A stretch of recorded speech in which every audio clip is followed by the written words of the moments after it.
Hey, you guys! I am here with the Greg Reid. If you guys, if you do any Googling of any sort, you will find out how ridiculously amazing this guy is. So 3 feet from gold, Napoleon Hill Foundation, all of the things. And you are about to have a treat. I don't know if you guys remember the show, and I might be aging myself, the lifestyles of the rich and famous. We're going to do a bit of something like that right now. And really, it's going to be the interesting life of freaking Greg Reid. I walked into his house and the very first thing that he showed us was this, and this I want you guys to see. So Greg, let us know what in the world this is. Well, as you know, I'm very fortunate to be working with the Napoleon Hill Foundation, right, in the Think and Grow Rich series. So as part of their, gift to myself and with Sharon Lecter and a few other people that have the opportunity, they went to the shelves, the archive, so to speak, and they pulled this off. And this is an actual signed version from Napoleon Hill before he passed away. You can see it's kind of jiggity-jaggedy there because, he signed it in his later years. But what was amazing is he passed away only in 1970. Same time Picasso did. And yet we think of these people as iconic figures from the past, yet they're right within our own generation. Yeah. Oh my gosh. It's so crazy to see, his pen was the one that indented the page on that thing. It's just so crazy, right? Yeah. And there's all kinds of neat stuff in here. In fact, Bob Proctor, another motivational great, he had his 80th birthday, and he had these little tokens made, pictures of him that we could all use around the table. It's kind of neat. I remember I was sitting next to a gentleman named, God, what the heck is it? Phil Goldfine, and he had a statue. And I go, what's that? And he goes, oh, that's my Oscar. I go, what? I go, I want to pick that up. The thing weighs like 20 pounds. And hanging out with these people, and it's amazing that birds of a feather flock together. Yeah. And if you do amazing things, you start attracting other like-minded, amazing people. There it is. I always see them pick up the award, and they're like, whoa, it's so heavy. And I'm like, is it really, though? Or is this just like a thing? So 20 pounds is what you're guessing. Well, I don't know. It's pretty wild. Yeah. And then this is a collection of all the different books and things that I've been part of or put into my brain over the years. Yeah. One of my favorite, I just got done finishing it here. It's called Wealth Made Easy. Ooh.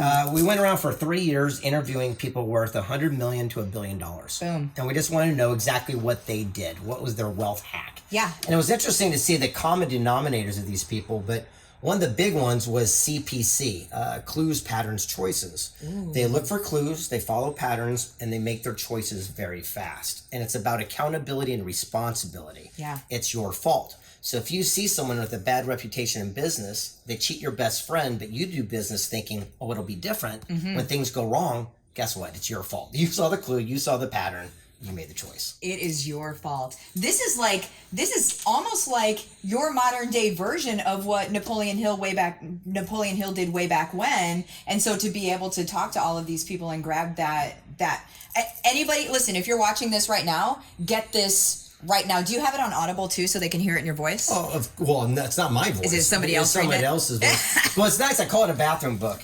You can open it up at any page here, and it'll give you a wealth hack. It's only 1 or 2 pages, each one of them. So literally, you can get a wealth hack. If you want to know how gold works, here's a page. If you want to know how the internet works, here's a page. This is how actual people have made their billions of dollars. And it's so simple. One gentleman I was talking to today, Brian Sidorsky, I said, how did you make your money in dirt? And he said, time plus dirt is wealth. I said, what do you mean?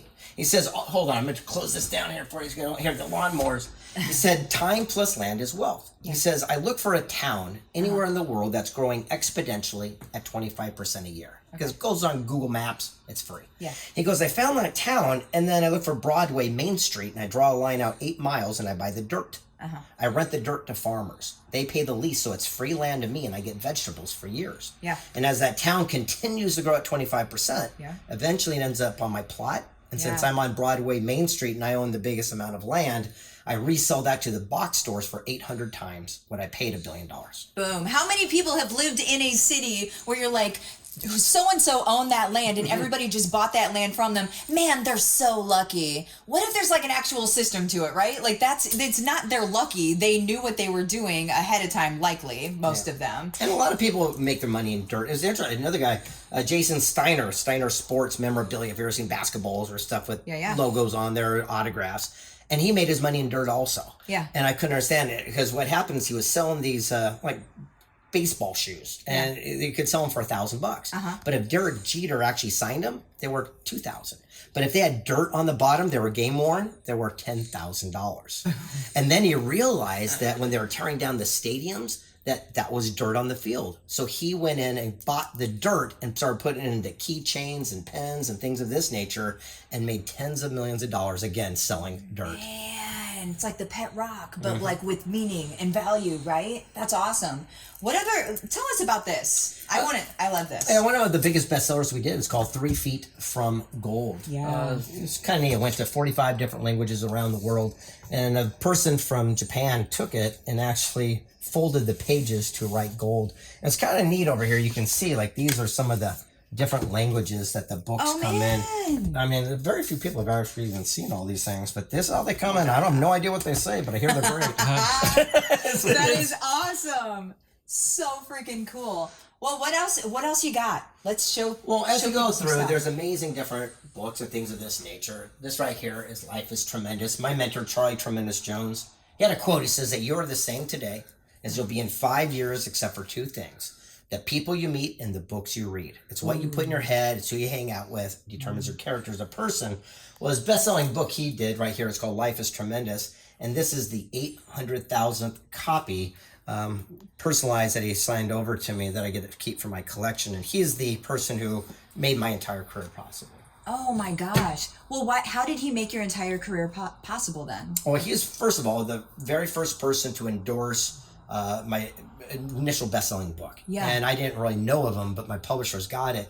I flew out to meet him and we created a bond. And then he and I together wrote the follow-up book called Positive Impact that just sold globally. That's a fantastic book. Then from there, he introduced me to the Napoleon Hill Foundation that started the entire journey. Oh my gosh. So it's one connection. How did you get connected with him? Again, my publishers did it. Usually we're one connection away Yep. from every single thing we went into life. In fact, it's kind of interesting. On our phones right now, we have access to more information than Bill Clinton had as President of the United States. Wow. So I do something called contact roulette. Every single day, I'll just open it up, hit it, and I'll make a couple texts. People that were in here, because I collected them for a reason. Yeah. So I stay in touch with them on an ongoing basis. I love that. Listen, if you guys did not gather that and did not write that down in your notebook and /calendar, every day do roulette. 1 to 2 is what your rule is, right? Yeah, 1 to always. 2. Yeah, always stay active. Always stay like you're in communication with people. Let me give you a quick little tour around here.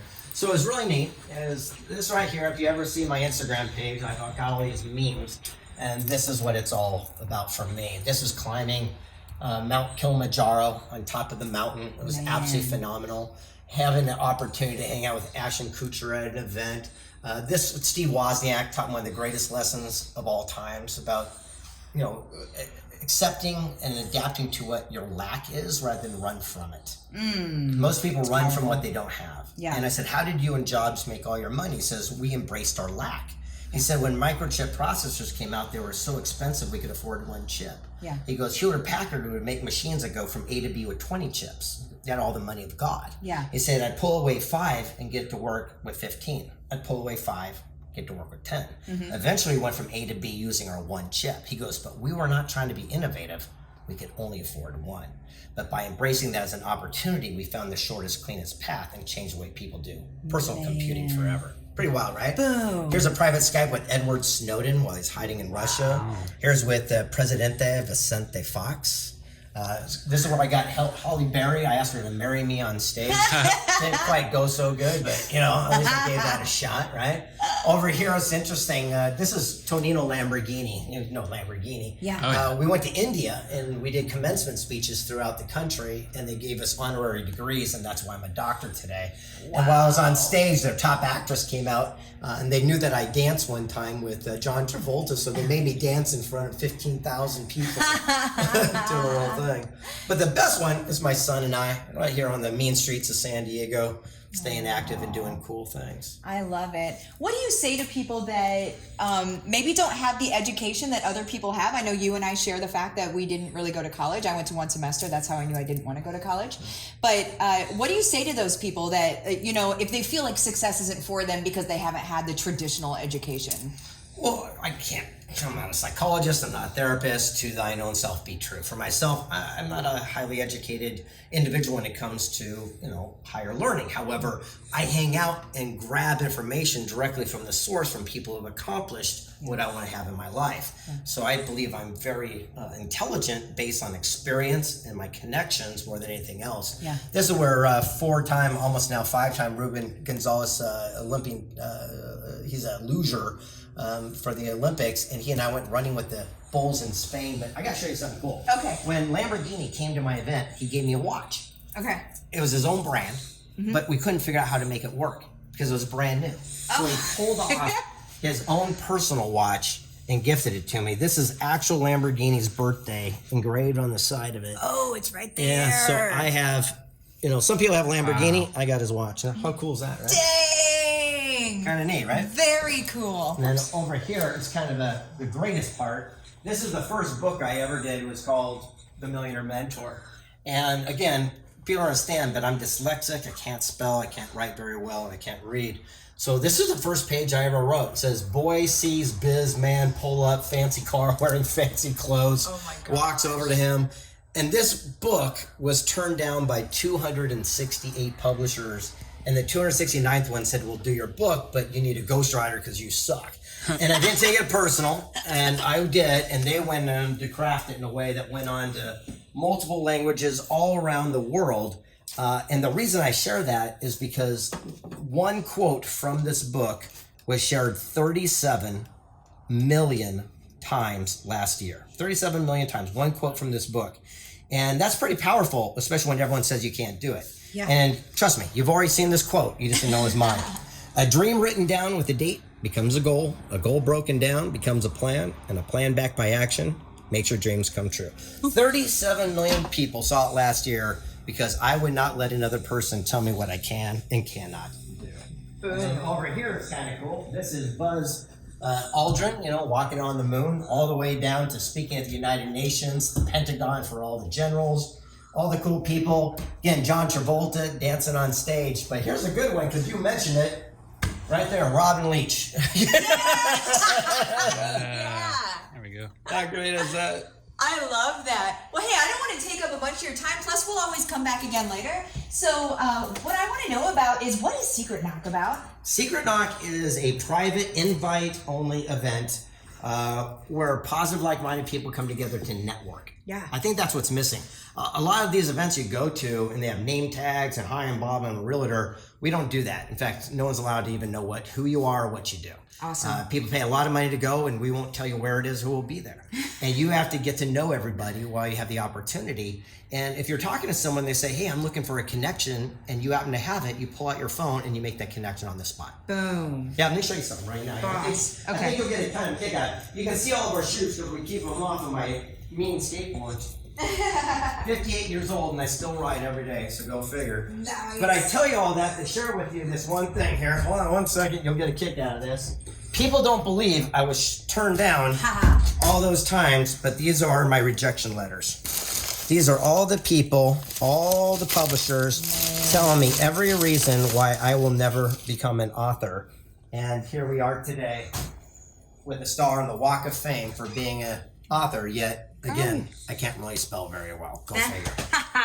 Work your strengths, hire your weaknesses. Boom. Beautiful. There it is. Thank you for giving us a tour around your house, showing us all your awesome. Absolutely. And the main sign is never give up, right? Boom. First there's a dream, then there's a challenge, then comes victory. Never give up in the challenging times. Follow Greg Reid everywhere. See you next time. Peace.